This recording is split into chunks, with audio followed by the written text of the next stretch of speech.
Your anxiety is not a disease. It is not a chemical imbalance. It is not a disorder.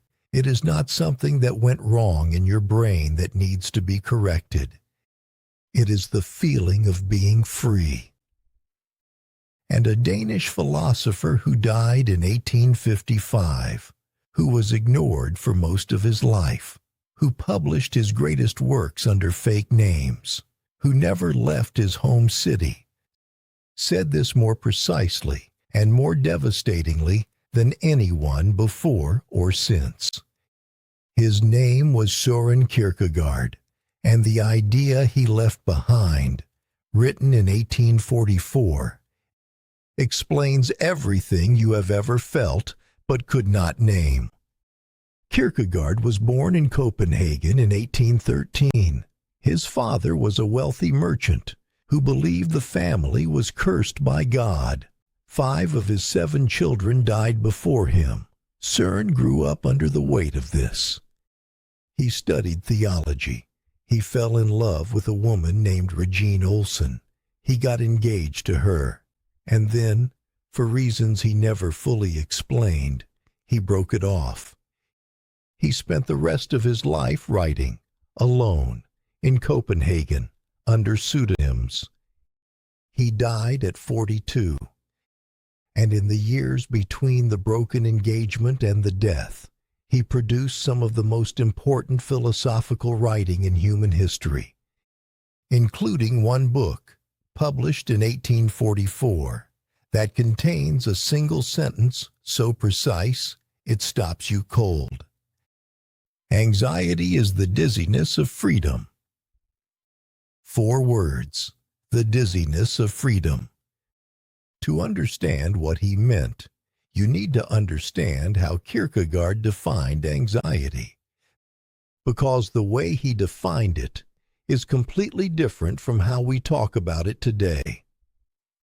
We treat anxiety as a response to a threat. Something goes wrong. Something is dangerous. The brain sounds the alarm. Kierkegaard said, that is not anxiety. That is fear. Fear has an object, a dog, a collision, a diagnosis. You can point at what you are afraid of. Anxiety is different. Anxiety has no object. It is not about a specific thing. It arrives from nowhere at 3 in the morning, when everything is fine, and it cannot be reasoned away because there is nothing specific to reason about. So what is it about? Kierkegaard said, it is about possibility, about the infinite, open, terrifying fact that you could do anything, be anyone, go anywhere, choose any of the countless paths that branch out before you at every moment. And none of them are chosen yet.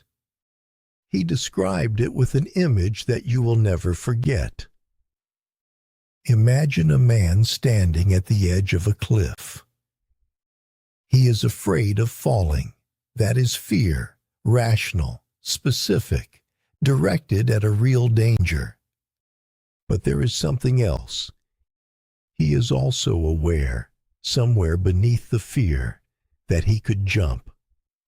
Not that he wants to, not that he is suicidal, but that he could, that nothing is stopping him except his own choice, that his not jumping is a choice he is making right now, and will have to keep making every second he stands there.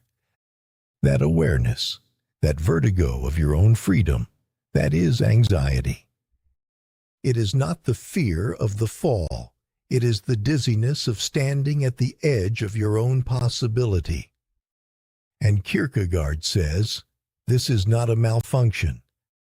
This is what it feels like to be a free human being.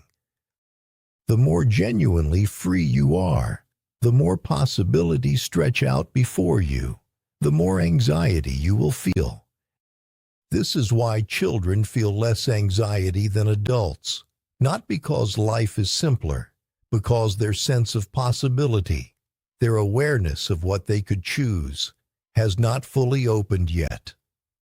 The moment you become conscious of your own freedom, anxiety arrives, and it never really leaves. Now, here is where it gets more interesting and more disturbing. Kierkegaard says there are two ways to respond to anxiety.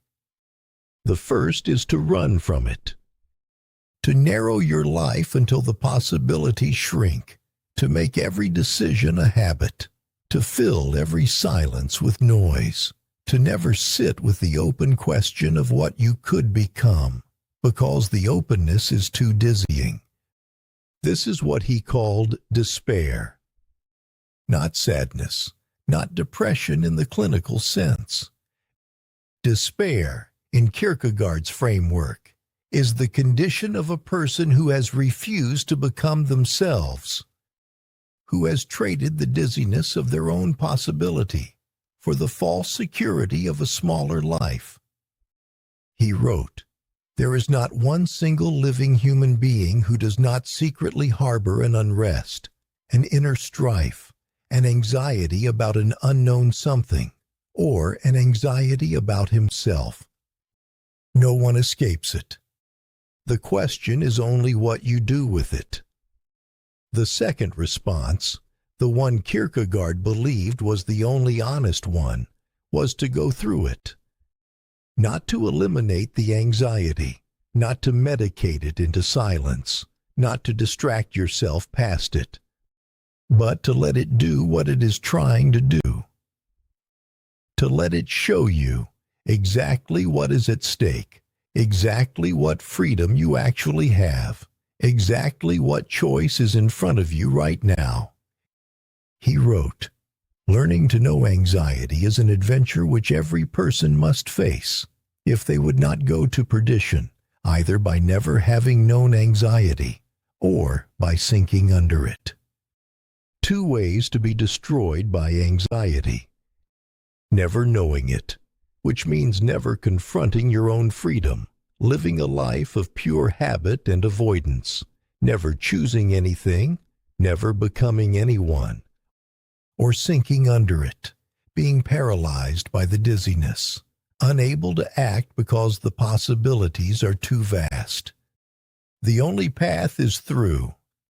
Now, consider what this means in 2026.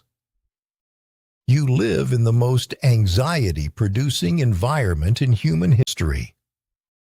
Not because the world is more dangerous, but because the possibilities, the sheer infinite open horizon of what you could do, has never been larger.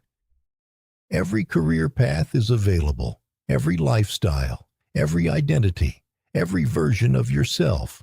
Thousands of people on your screen living thousands of different lives, each one a reminder of a door you have not opened. Kierkegaard called this the dizziness of freedom.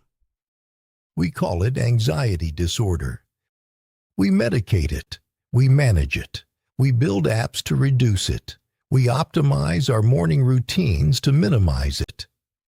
And Kierkegaard would say, you are trying to cure the feeling of being alive. That is not treatment. That is a smaller despair, dressed up as wellness. The anxiety you feel when you do not know which path to take, when you could stay or go, when you could commit or leave, when the future is open and nothing is decided. That is not a malfunction. That is your freedom, looking back at you. The anxious person, the genuinely anxious person, is someone whose possibilities are still open, who has not yet collapsed into a fixed version of themselves, who is still standing at the edge of the cliff. That is not weakness. That is the only place from which anything real can be chosen. So what is Kierkegaard asking of you? Not to become anxiety-free, not to find the 5 habits that eliminate the dizziness. He is asking you to stop treating the dizziness as the enemy, to stand at the edge, to feel the vertigo, and to understand that what you are feeling is not something wrong with you.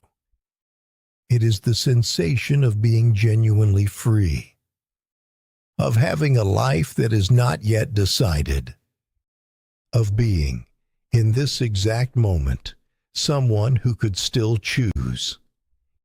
He wrote, "The most anxious person is not the most broken person. They are the most awake." Søren Kierkegaard died in 1855, alone in Copenhagen, having never left the city, having never married Regine. He was found collapsed on the street. He died in hospital a few weeks later. He was 42. When they asked him if he was at peace, he said yes. Not because the anxiety was gone, but because he had not run from it. This is Philokemi. We will see you in the next one.